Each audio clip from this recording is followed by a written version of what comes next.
Di sini saya akan menjelaskan mengenai pengertian konservasi. Secara harfiah, konservasi berasal dari bahasa Inggris yaitu conservation, yang artinya pelestarian atau perlindungan. Konservasi adalah upaya yang dilakukan manusia untuk melestarikan atau melindungi alam. Menurut ilmu lingkungan, konservasi dapat diartikan sebagai berikut. Yang pertama yaitu upaya efisiensi dari pengurangan energi, produksi, transmisi, atau distribusi yang berakibat pada pengurangan konsumsi energi di lain pihak menyediakan jasa yang sama tingkatannya. Kemudian yang kedua yaitu upaya perlindungan dan pengelolaan yang hati-hati terhadap lingkungan dan sumber daya alam atau fisik. Kemudian yang ketiga, pengelolaan terhadap kuantitas tertentu yang stabil sepanjang reaksi kimia atau transformasi fisik. Kemudian yang keempat yaitu upaya suaka dan perlindungan jangka panjang terhadap lingkungan. Kemudian yang kelima yaitu suatu keyakinan bahwa habitat alami dari suatu wilayah dapat dikelola, sementara keanekaragaman genetik dari spesies dapat berlangsung dengan mempertahankan lingkungan alaminya. Berdasarkan Undang-Undang Nomor 5 Tahun 1990, terdapat 3 hal utama dalam konservasi, yaitu yang pertama, perlindungan proses-proses ekologis yang penting atau pokok dalam sistem-sistem penyangga kehidupan. Kemudian yang kedua, pengawetan keanekaragaman hayati dan plasma nutfah. Kemudian yang ketiga, pemanfaatan sumber daya alam hayati secara lestari beserta ekosistemnya. Kemudian kegiatan konservasi selalu berhubungan dengan suatu kawasan. Kawasan itu sendiri mempunyai pengertian, yakni wilayah dengan fungsi utama lindung atau budidaya. Pengertian ini berdasarkan Undang-Undang Nomor 32 Tahun 2009. Kawasan lindung adalah kawasan yang ditetapkan dengan fungsi utama melindungi kelestarian lingkungan hidup yang mencakup sumber daya alam, sumber daya buatan, dan nilai sejarah serta budaya bangsa guna kepentingan pembangunan berkelanjutan.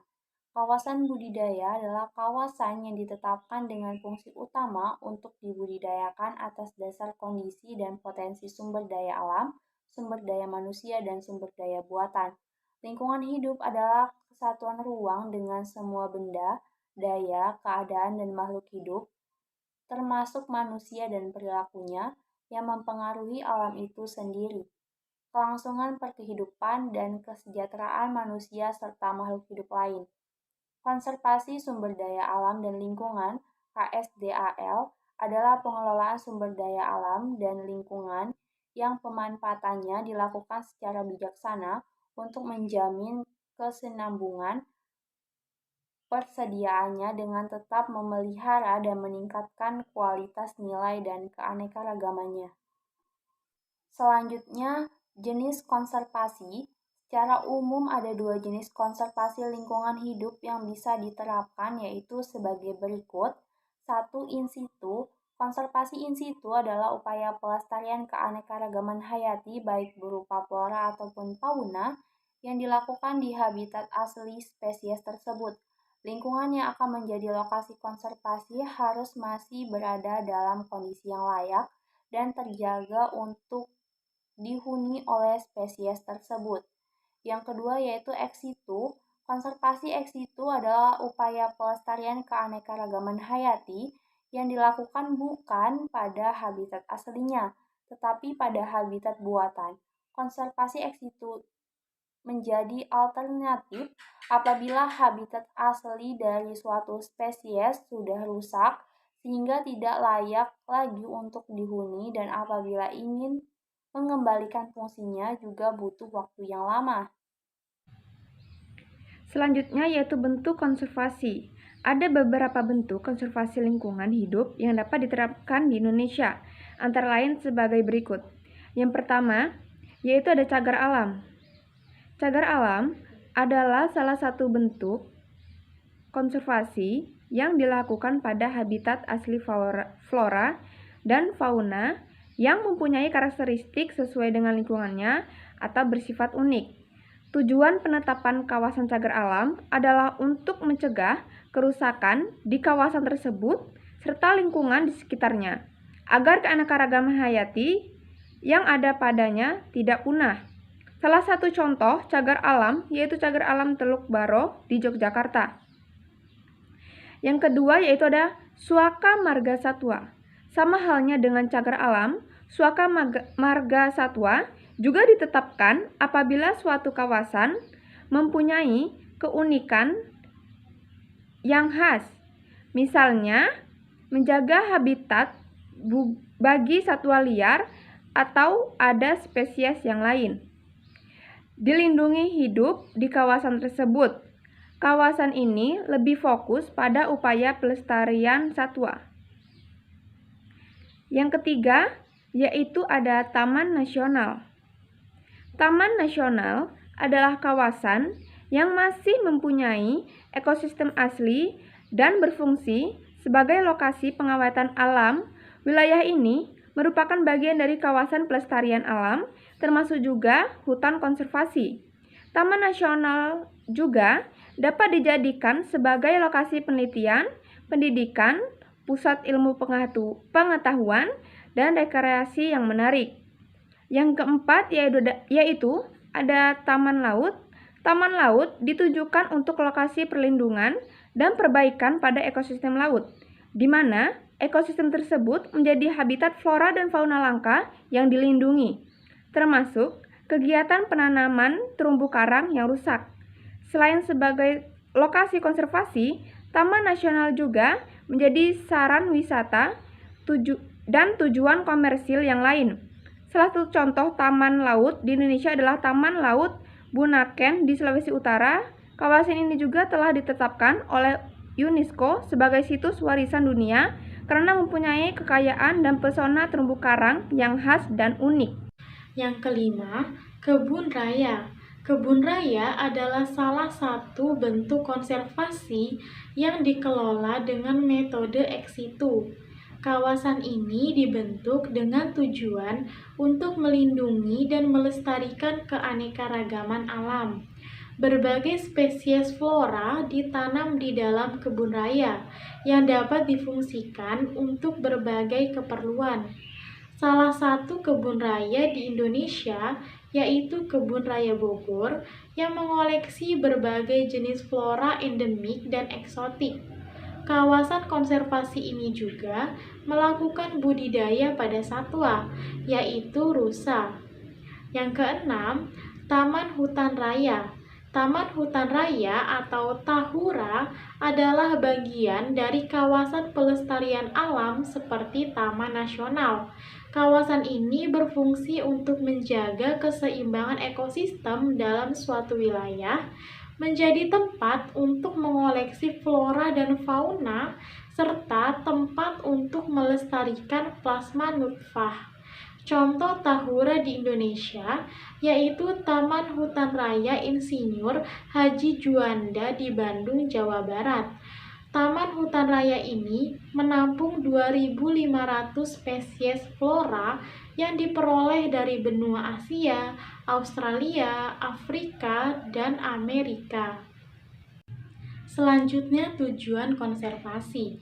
Menurut Indrawan DKK pada tahun 2007, secara umum konservasi mempunyai 3 tujuan, yaitu pertama, mempelajari dampak kegiatan manusia terhadap keberadaan dan keberlanjutan hidup di bumi.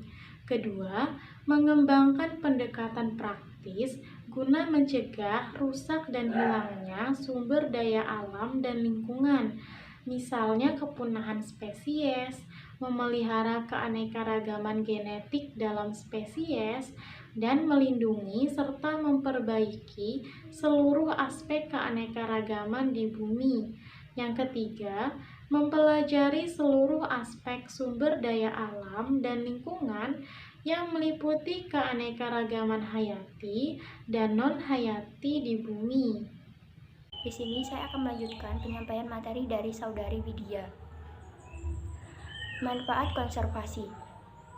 konservasi memiliki banyak sekali manfaat. Antara lain, yang pertama, tercapainya keselarasan, keserasian, keseimbangan antara manusia dan lingkungan hidup. Yang kedua, terwujudnya manusia sebagai insan lingkungan hidup yang memiliki sikap dan tindak melindungi dan membina lingkungan. Yang ketiga, terjaminnya kepentingan generasi masa kini dan masa depan untuk memenuhi kebutuhan hidup. Yang keempat, tercapainya kelestarian fungsi lingkungan hidup. Yang kelima, terkendalinya pemanfaatan sumber daya alam secara bijaksana. Dan yang terakhir, terlindunginya Indonesia terhadap dampak usaha dan atau kegiatan di luar wilayah negara yang menyebabkan pencemaran dan atau perusakan lingkungan hidup. Upaya konservasi. Ada beberapa hal yang dapat kita lakukan untuk melindungi dan melestarikan sumber daya alam dan lingkungan. Antara lain, yang pertama, membuat undang-undang yang mempromosikan pelestarian lingkungan. Upaya pelestarian lingkungan hidup yang pertama bisa dilakukan dengan membuat dan memastikan adanya regulasi yang mendukung lingkungan lestari. Pemerintah harus membuat undang-undang yang mempromosikan pelestarian lingkungan. Adapun usaha pemerintah melalui regulasi dituangkan dalam beberapa peraturan, diantaranya yaitu sebagai berikut. Yang pertama, Undang-Undang Nomor 4 Tahun 1982 tentang ketentuan-ketentuan pokok pengelolaan lingkungan hidup. Yang kedua, Surat Keputusan Menteri Perindustrian Nomor 148-SK-4-1985 tentang pengamanan bahan beracun dan berbahaya di perusahaan industri. Yang ketiga, Peraturan Pemerintah Indonesia Nomor 29 Tahun 1986 tentang analisis mengenai dampak lingkungan hidup. Yang keempat, pembentukan Badan Pengendalian Lingkungan Hidup pada tahun 1991. Yang kedua, konservasi hutan. Aforestasi dan reboisasi membantu melestarikan hutan yang bertanggung jawab untuk menyerap sejumlah besar karbon dioksida dan mencapai atmosfer. Yang ketiga, konservasi tanah. Konservasi tanah membantu mengendalikan erosi dan memperbaiki tanah untuk tujuan pertanian. Menanam lebih banyak pohon, melindungi padang rumput, menanam tanaman penutup yang mengatur pengikisan, meminimalkan penggunaan bahan kimia, menggunakan pupuk kompos dan pertanian teras di lahan miring. Selayang pandang, Tanah Bentarum. Tersimpan perbukitan hijau yang gagah berdiri, serta danau yang menghampar, bak cermin langit yang biru nan indah.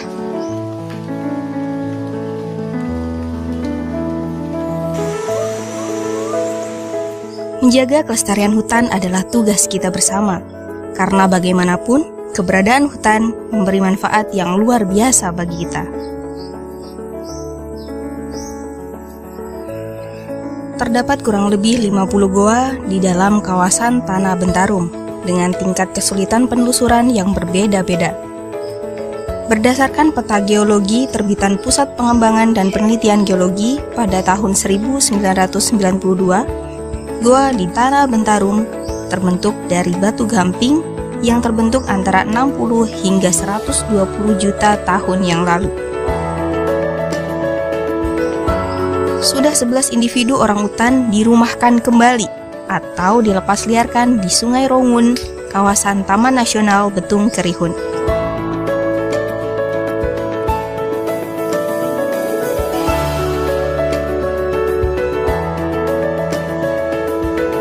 Maskot Danau Sentarum akhirnya melenggang anggun di Danau Merebung, kawasan Taman Nasional Danau Sentarum. Danau Merebung dilindungi oleh kearifan lokal dan hukum adat masyarakat sehingga menjadi habitat yang sangat cocok bagi arwana super red.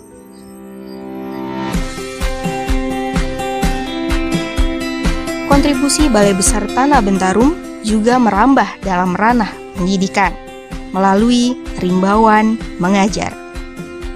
Jiwa konservasi disisipkan ke dalam pembelajaran sehingga merasuk secara alami pada generasi sejak dini.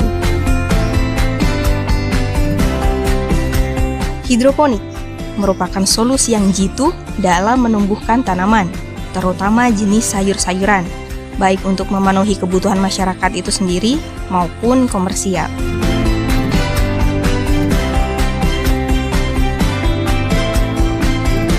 Panorama musiman Danau Sentarum menjadi wahana alami yang menarik. Salah satu ikon Danau Sentarum pada saat pasang air adalah kapal motor Bandung yang siap membawa wisatawan berpelesir. Selama ribuan tahun, interaksi antara iklim dan geografi menciptakan irama Danau Sentarum berdetak bersama Sungai Kapuas. Danau Sentarum bagaikan jantung, Sungai Kapuas bagaikan urat nadinya.